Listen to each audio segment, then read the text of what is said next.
Hello guys, welcome back to my channel Ritu's kitchen. তার আগে তোমাদের সবাইকে জানাই গুড মর্নিং। আজকে আবারও চলে আসলাম একটি নতুন রেসিপি নিয়ে তোমাদের সাথে শেয়ার করতে। তো চলো রেসিপিটি শুরু করা যাক। আর রেসিপিটি হলো পমফ্রেট মাছের সর্ষে পোস্ত। তো চলো রেসিপিটি করতে আমার কি কি লাগছে চলো দেখে নিই। ঘরে থাকা উপকরণে খুবই অল্প সময়ে তোমরা রেসিপিটি করতে পারবে। এখানে আমি পমফ্রেট মাছ কেটে ধুয়ে নিয়েছি। এখানে আমি নিয়ে নিয়েছি কিছুটা পরিমাণ সর্ষে আর কিছুটা পোস্ত আর এখানে কটা কাঁচা লঙ্কা। এগুলো আমি মিক্সিতে পেস্ট করে নেব। এবার আমি মাছের গায়ে পরিমাণ মতো দিয়ে দেবো নুন, পরিমাণ মতো হলুদ। মাছটাকে ভালো করে মেখে নেব আর একটু তেল, সর্ষের তেল।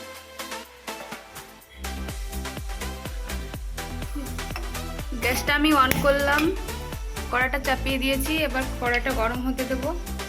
কড়াটা গরম হয়ে গেছে, এবার আমি তেলটা দিয়ে দেবো। তেলটা গরম হতে দেবো।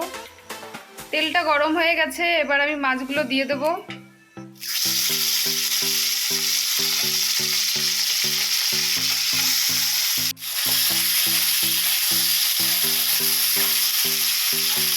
মাছগুলো আমার ভাজা হয়ে গেছে, এবার আমি নামিয়ে নেব। বাকি মাছগুলো আমি এইভাবেই ভেজে নেব।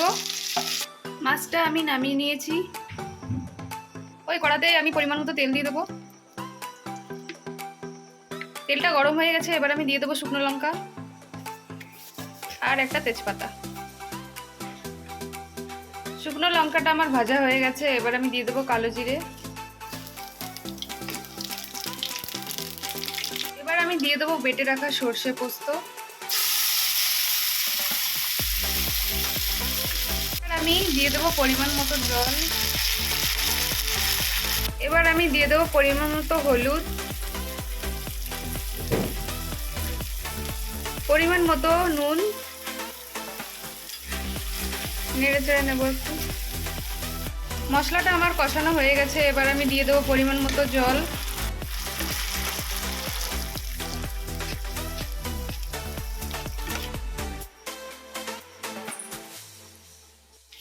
মাছগুলো এবার আমি এক এক করে দিয়ে দেবো।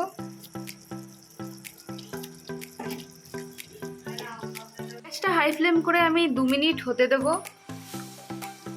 ফিরে আসলাম 2 মিনিট পর। এবার আমি 3টে কাঁচা লঙ্কা দিয়ে দেবো। রান্নাটা আমার হয়ে এসেছে, এবার আমি গ্যাসটা অফ করে কাঁচা সর্ষের তেল দিয়ে ঢেকে রাখবো। গ্যাসটা আমি অফ করে দিয়েছি, এবার আমি দিয়ে দেবো সর্ষের তেল।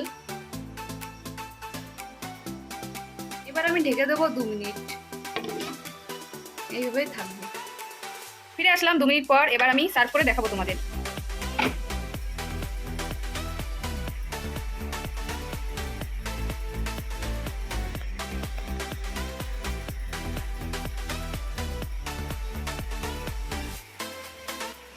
পমফ্রেট মাছের সর্ষে পোস্ত আমার রান্না কমপ্লিট, তোমরা দেখতে পাচ্ছো। আর এটা খুবই সহজ পদ্ধতিতে তোমরা করতে পারবে আর এটা খেতে খুবই অসাধারণ। তোমরা এটা বাড়িতে অবশ্যই ট্রাই করো আর ট্রাই করে আমাকে জানিও কেমন হয়েছে খেতে। আর ভিডিওটি ভালো লাগলে লাইক, কমেন্ট, শেয়ার এবং সাবস্ক্রাইব করতে ভুলো না। আর ভিডিওটি যদি ফেসবুক পেজ থেকে দেখে থাকো তো ফেসবুক পেজটাকে ফলো করে দিও। টাটা। ফিরে আসছি নতুন ভিডিও নিয়ে।